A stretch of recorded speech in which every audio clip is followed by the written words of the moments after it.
만약 당신이 쉰을 넘긴 나이에도 아직 이것을 붙들고 산다면 고통은 결코 당신을 떠나지 않을 것입니다. 나는 90을 넘기도록 살아오며 젊은 사람들은 좀처럼 듣고 싶어 하지 않는 한 가지 진실을 보아왔습니다. 사람은 늙어서 불행해지는 것이 아니라 늙어서도 놓지 못해 불행해진다는 사실입니다. 많은 이들이 나에게 묻습니다. 교수님, 나이가 들수록 왜 마음이 더 무거워질까요? 나는 늘 이렇게 대답합니다. 짐이 늘어났기 때문이 아니라 내려놓을 때를 놓쳤기 때문입니다. 젊을 때 우리는 모아야 살 수 있었습니다. 경험을 모으고 물건을 모으고 성취를 쌓아야 했지요. 그러나 인생의 후반부는 다릅니다. 인생은 언제나 같은 방향으로 흐르지 않습니다. 어느 순간부터는 더 이상 더하기가 아니라 빼기의 시간이 옵니다. 그 사실을 받아들이지 못하면 몸은 늙어가는데 마음은 계속해서 거꾸로 걷게 됩니다. 나는 오랜 세월 수많은 노년의 얼굴을 보아왔습니다. 놀랍게도 그들 대부분은 가난해서 힘들어 보이지 않았습니다. 오히려 집은 물건으로 가득 차 있고 필요한 것은 이미 충분한데도 표정은 늘 지쳐 있었습니다. 그들의 공통점은 하나였습니다. 집이 숨을 쉬지 못하고 있었다는 점입니다. 한국 사회에서 집은 단순한 거처가 아닙니다. 집은 사람의 기운이 머무는 곳이고 삶의 시간이 쌓이는 장소입니다. 그래서 예로부터 우리는 집안의 공기를 중요하게 여겼습니다. 바람이 통하지 않는 집에는 사람의 마음도 막힌다고 믿었습니다. 그런데 지금 많은 어르신들의 집은 어떻습니까? 오래된 물건, 쓰지 않는 물건, 의미를 잃은 물건들이 공간을 가득 채우고 있습니다. 그 속에서 마음이 편안해지기를 바라는 것은 어쩌면 너무 가혹한 기대일지도 모릅니다. 나는 젊은 시절 한 선배 학자를 떠올립니다. 그는 평생 학문에 헌신한 분이었지만 은퇴 후에도 연구실을 그대로 집안에 옮겨놓았습니다. 오래된 원고, 낡은 서류, 다시는 열지 않을 책들이 방을 가득 메웠지요. 그는 늘 말했습니다. 이건 내 인생이야. 버릴 수 없어. 그러나 어느 날 그는 이렇게 털어놓았습니다. 집에 있어도 쉬는 느낌이 들지 않네. 그 말 속에는 이미 답이 들어있었습니다. 사람은 물건을 소유한다고 생각하지만 어느 순간부터는 물건이 사람을 붙잡습니다.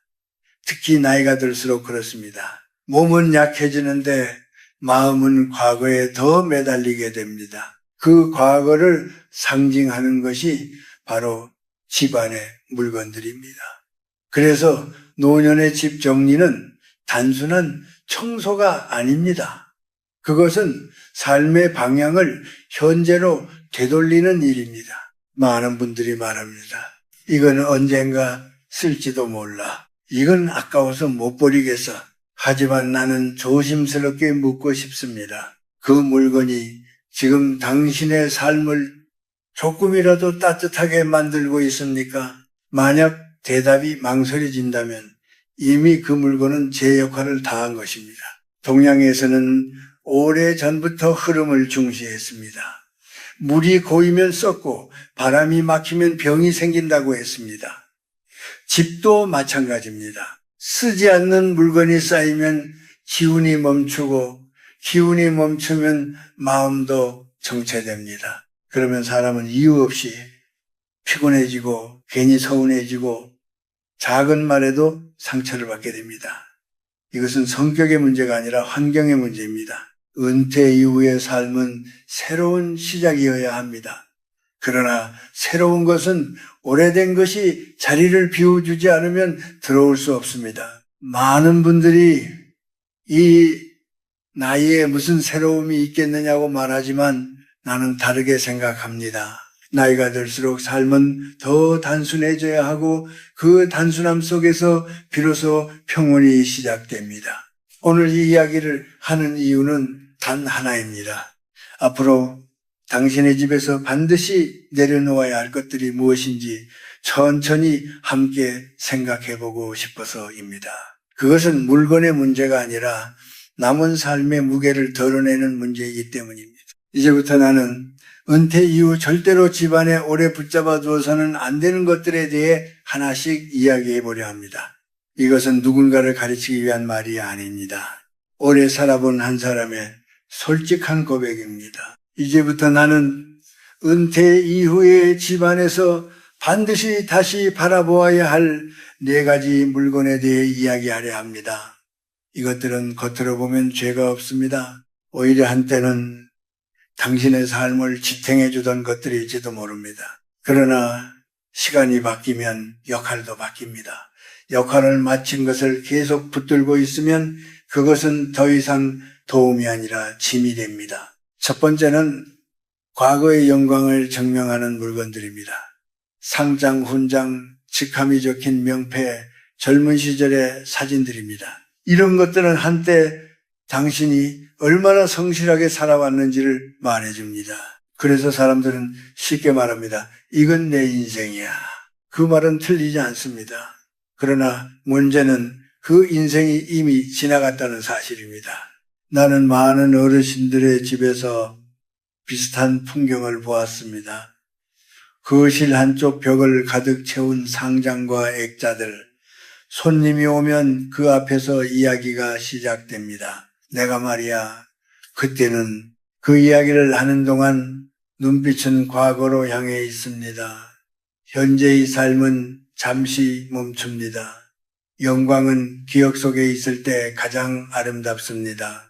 눈앞에 계속 놓여 있을 때 그것은 자랑이 아니라 미련이 됩니다. 영광은 마음에 두고 물건은 놓아줄 때 비로소 존엄이 남습니다. 두 번째는 이미 고장나거나 쓰이지 않는 물건들입니다. 작동하지 않는 시계, 다리가 흔들리는 의자, 켜지지 않는 전자제품들. 많은 분들이 말합니다. 언젠가는 고쳐서 쓰려고. 그러나 그 언젠가는 대부분 오지 않습니다. 나는 여기서 물건의 기능보다 그 물건이 주는 메시지를 봅니다.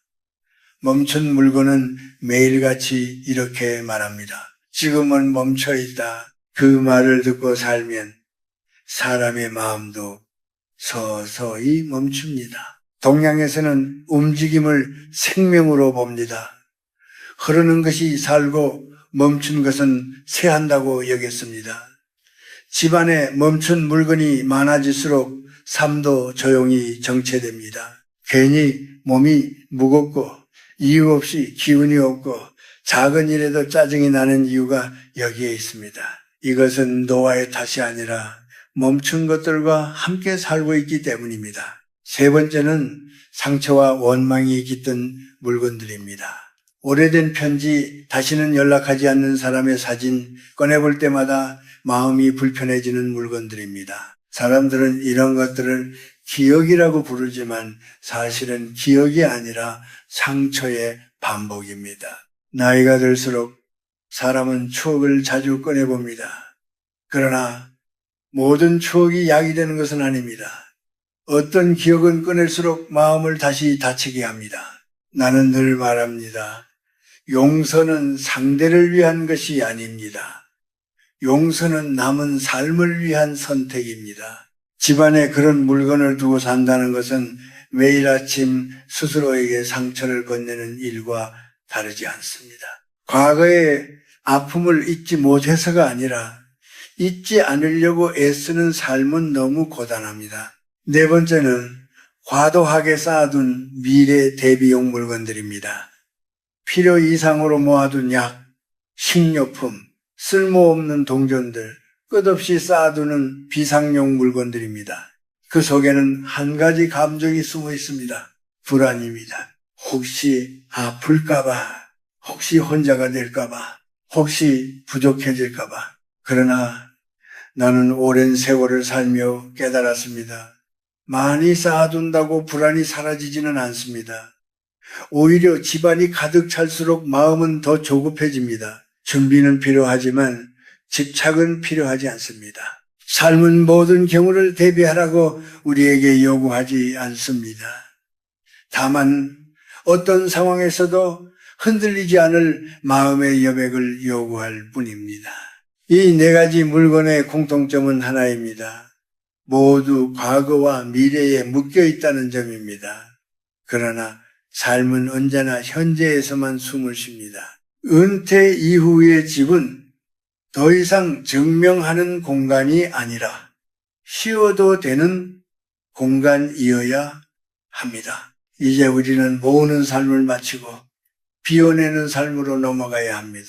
그것이 늙어간다는 뜻이 아니라 지혜로워진다는 뜻입니다. 사람들은 종종 묻습니다. 왜 나이가 들수록 외로움이 깊어질까요? 나는 그 질문 앞에서 잠시 생각하다가 이렇게 말하곤 합니다. 외로움이 늘어난 것이 아니라 마음이 머무를 자리가 없어졌기 때문입니다. 젊을 때 외로움은 바깥에서 옵니다. 일이 많아서 사람이 없어서 시간이 없어서 생깁니다. 그러나 나이가 들어 느끼는 외로움은 다릅니다. 그것은 집안에서 시작됩니다. 정확히 말하면 집안에 가득 찬 것들 사이에서 마음이 쉴 틈을 잃을 때 찾아옵니다. 나는 오랜 세월 수많은 어르신들의 집을 방문해 왔습니다. 문을 열고 들어서는 순간 느껴지는 공기가 있습니다. 밝고 편안한 집도 있지만 말없이 숨이 막히는 집도 있습니다. 그런 집의 공통점은 물건이 많다는 것이 아니라 머무른 감정이 많다는 점입니다. 사용되지 않는 물건, 꺼내볼 때마다 마음이 불편해지는 물건, 정리되지 않은 과거가 공간을 채우고 있으면 집은 더 이상 쉼터가 되지 못합니다. 사람은 나이가 들수록 말을 많이 하게 됩니다. 같은 이야기를 반복하고 과거를 자주 꺼내고 작은 일에도 서운함을 느낍니다. 많은 이들이 이것을 성격의 변화라고 생각하지만 나는 그렇게 보지 않습니다. 그것은 성격이 아니라 환경이 보내는 신호입니다. 마음이 머물 자리를 찾지 못하면 사람은 말로 그 공백을 채우려 합니다. 이런 어르신들의 주변에는 사람이 오래 머물지 않습니다. 자식들도 손주들도 친구들도 잠깐 들렀다 돌아갑니다. 그들은 말하지 않지만 느낍니다. 집 안에 흐르는 무거운 기운을 말입니다. 사람은 상대를 피하는 것이 아니라 그 사람이 만들어내는 분위기를 피합니다. 이것은 누구의 잘못도 아닙니다. 다만 오래 쌓인 것들이 만든 결과일 뿐입니다. 나는 한 번은 이런 말을 들은 적이 있습니다. 교수님, 요즘은 집에 혼자 있어도 편하지가 않아요. 그 말 속에는 깊은 외로움이 담겨 있었습니다. 혼자 있는 것이 문제가 아니라 혼자 있어도 쉴 수 없는 상태가 문제입니다. 집안의 물건 하나하나가 과거의 말들을 속삭이고 끝나지 않은 감정들을 불러낼 때 사람은 끊임없이 마음속에서 대화를 하게 됩니다. 그러다 보면 곁에 사람이 있어도 외로워지고 혼자 있으면 더 지쳐버립니다. 동양에서는 공간을 마음의 그릇으로 봅니다. 그릇이 가득 차 있으면 새로운 것이 담기지 않습니다. 마찬가지로 집안이 과거로 가득 차 있으면 오늘의 기쁨이 들어올 자리가 없습니다. 그래서 어떤 어르신들은 특별한 이유 없이 늘 피곤하고 괜히 서럽고 이유 없이 눈물이 납니다. 그것은 약해져서가 아니라 너무 많은 시간을 안고 살았기 때문입니다. 나 역시 나이가 들며 스스로에게 질문을 던진 적이 있습니다. 나는 아직도 무엇을 증명하려 하고 있는가? 왜 이 물건을 놓지 못하는가? 정직하게 들여다보면 그 안에는 두려움이 있었습니다. 잊힐까봐, 쓸모 없어질까봐, 아무도 나를 기억하지 않을까봐 하는 마음 말입니다. 그러나 그 두려움은 물건을 붙잡는다고 사라지지 않았습니다. 오히려 더 또렷해졌습니다. 그래서 나는 조금씩 내려놓기 시작했습니다. 처음에는 허전했습니다. 방이 비어 보였고 마음도 덜컹거렸습니다. 그러나 며칠이 지나자 이상한 일이 일어났습니다. 집에 들어오면 숨이 깊어졌고 잠이 더 잘 왔고 괜히 누군가에게 서운해지는 일이 줄어들었습니다. 비워진 공간이 마음을 먼저 달래주고 있었습니다. 우리는 종종 외로움을 사람으로 해결하려 합니다. 더 자주 만나고 더 많이 이야기하려 합니다.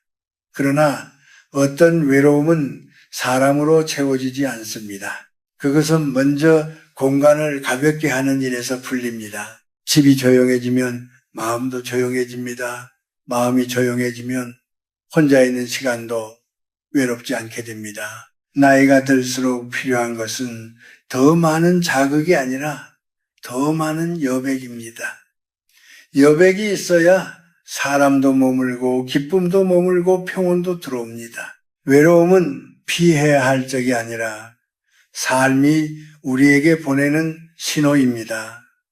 이제는 조금 덜 붙들고 조금 더 쉬어도 된다는 신호 말입니다. 이제 우리는 질문을 바꿀 때가 되었습니다. 무엇을 더 가져야 할까가 아니라 무엇을 내려놓으면 마음이 편해질까라는 질문입니다. 은퇴 이후의 삶은 성취의 시간이 아니라 정리의 시간이기 때문입니다. 많은 분들이 묻습니다. 그렇다면 교수님, 어떻게 살아야 합니까? 나는 거창한 방법을 말하지 않습니다. 다만 몇 가지 태도를 나누고 싶을 뿐입니다. 이것들은 새로운 삶의 기술이 아니라 오래 살아보니 자연스럽게 남은 생활의 지혜입니다. 먼저 행동부터 바꿔야 할 것이 있습니다. 하루에 한 번 집 안을 천천히 둘러보십시오. 그리고 이렇게 물어보는 것입니다. 이 물건이 지금의 나를 돕고 있는가? 대답이 분명하지 않다면 그 물건은 이미 역할을 다한 것입니다. 당장 버리라는 말이 아닙니다. 다만 다른 곳으로 옮겨두거나 누군가에게 건네주어도 좋습니다. 중요한 것은 결정입니다. 결정을 미루는 동안 마음의 짐은 계속 남아 있습니다. 다음으로 말을 줄이는 연습이 필요합니다. 나이가 들수록 사람은 자신의 이야기를 더 하고 싶어집니다. 이해받고 싶고 인정받고 싶기 때문입니다. 그러나 말이 많아질수록 사람들은 듣지 않습니다. 특히 과거를 반복하는 말은 듣는 이의 마음을 멀어지게 합니다. 그때는 말이야, 내가 젊었을 땐 이 말들은 나쁜 말이 아닙니다. 다만 너무 자주 나오면은 현재의 대화를 가로막습니다. 침묵은 공허함이 아니라 존엄의 다른 모습입니다. 또 하나 중요한 것은 상처받았을 때의 태도입니다. 나이가 들면 자존심이 약해지는 것이 아니라 오히려 더 예민해집니다. 작은 말에도 마음이 상하고 무시당했다는 생각이 오래 남습니다. 그럴 때마다 반응하고 설명하려 들면은 마음은 더 피곤해집니다. 나는 이렇게 말하고 싶습니다. 모든 말에 응답할 필요는 없습니다. 존엄은 상대를 설득해서 지켜지는 것이 아니라 스스로 조용히 지켜낼 때 깊어집니다. 은퇴 이후에는 세상이 우리를 예전처럼 대우하지 않을 수도 있습니다. 그러나 그것을 모욕으로 받아들일 필요는 없습니다. 역할이 바뀐 것뿐입니다. 중심에서 물러났다는 것은 밀려났다는 뜻이 아니라 관찰자의 자리로 옮겨졌다는 뜻입니다. 그 자리는 소란스럽지 않지만 더 많은 것을 볼 수 있는 자리입니다. 삶의 방식도 조금 달라져야 합니다. 빨리 걷던 걸음을 늦추고 많이 가지려던 마음을 덜어내고 모든 것을 이해하려던 태도를 내려놓아야 합니다. 이해하지 못해도 괜찮고 인정받지 않아도 괜찮습니다. 나이가 들수록 삶은 점점 단순해져야 합니다. 단순함 속에서만 마음은 안정됩니다. 나는 은퇴 후의 삶을 이렇게 정의하고 싶습니다. 남은 시간을 어떻게 채울 것인가가 아니라 어떻게 편안하게 비워낼 것인가의 문제. 비워낸 자리에는 조용한 기쁨이 들어옵니다. 아침 햇살, 따뜻한 차 한 잔, 아무 말 없이 앉아있는 시간 같은 것들입니다. 젊을 때는 보이지 않던 것들이 그제야 눈에 들어옵니다. 마지막으로 하고 싶은 말이 있습니다. 은퇴 이후에도 자신을 끊임없이 증명하려 하지 마십시오. 이미 충분히 살아냈습니다. 이제는 평가받는 삶이 아니라 스스로를 허락하는 삶을 살아도 됩니다. 쉬어도 되고 아무것도 하지 않아도 됩니다. 그 여유가 생길 때 비로소 삶은 우리에게 부드러워집니다. 인생의 후반부는 더 잘 살기 위한 시간이 아니라 덜 아프게 살기 위한 시간입니다. 덜 붙들고 덜 말하고 덜 흔들릴수록 마음은 깊어집니다. 그것이 내가 오랜 세월을 지나며 배운 가장 단순하고도 가장 어려운 지혜입니다. 인생의 마지막 구간에 이르러서야 비로소 보이는 것들이 있습니다. 그것은 더 많은 성취도 아니고 남들보다 앞서 있다는 안도감도 아닙니다. 오히려 그 반대입니다. 얼마나 많이 내려놓을 수 있는가, 얼마나 조용해질 수 있는가가 남은 삶의 결을 결정합니다. 나는 오래 살면서 한 가지를 분명히 알게 되었습니다. 사람은 무언가를 얻어서 평안해지는 것이 아니라 더 이상 붙들지 않아도 될 것들을 알아보는 순간부터 편안해진다는 사실입니다. 젊을 때는 잃을까봐 두려워서 손을 놓지 못하지만 나이가 들면 알게 됩니다. 어떤 것은 잃는 것이 아니라 제자리로 돌려보내는 것이라는 사실을 말입니다. 집안에서 하나둘 물건을 비워낼 때 마음에서도 비슷한 일이 일어납니다. 오래된 후에 말하지 못한 분노, 끝내 풀리지 않은 비교와 경쟁의 마음이 서서히 힘을 잃습니다. 그때 사람은 처음으로 숨을 깊이 쉽니다. 이제는 괜찮다는 감각이 몸에 스며듭니다. 은퇴 이후의 삶은 무언가를 새로 쌓기 위한 시간이 아닙니다. 오히려 지금까지 잘 버텨온 자신을 조용히 내려놓고 남은 길을 가볍게 걷기 위한 시간입니다. 누군가에게 인정받지 않아도 괜찮고 더 이상 설명하지 않아도 괜찮습니다. 당신의 인생은 이미 충분히 설명되었습니다. 말이 줄어들수록 삶은 더 또렷해지고 집이 비워질수록 마음은 더 따뜻해집니다. 사람들은 종종 말합니다. 이제 와서 무엇을 바꾸겠느냐고. 그러나 나는 다르게 생각합니다. 지금이기 때문에 바꿀 수 있습니다. 지금이기 때문에 늦지 않습니다. 인생의 끝자락에서 필요한 것은 대단한 결심이 아니라 작은 용기 하나입니다. 오늘 하나를 놓아보는 용기, 오늘 한 말을 삼키는 용기, 오늘은 스스로를 탓하지 않는 용기 말입니다. 그렇게 하루하루를 가볍게 정리하다 보면은 어느 날 문득 알게 됩니다. 집에 들어오는 발걸음이 느려졌다는 것을, 혼자 있는 시간이 더 이상 외롭지 않다는 것을, 그리고 무엇보다 마음속에 쓸데없는 소음이 사라졌다는 것을 말입니다. 노년의 평안은 멀리 있지 않습니다. 그것은 늘 곁에 있었지만 우리가 너무 많은 것을 쥐고 있어서 느끼지 못했을 뿐입니다. 이제는 손을 조금 펴도 됩니다. 움켜쥔 손으로는 아무것도 새로 받을 수 없기 때문입니다. 마지막으로 이 말을 남기고 싶습니다. 인생의 끝에서 가장 무거운 짐은 실패가 아니라 끝내 내려놓지 못한 집착입니다. 너무 늦기 전에 물건이 아니라 마음부터 집으로 돌아오십시오. 그곳이야말로 우리가 평생 찾던 진짜 안식의 자리입니다.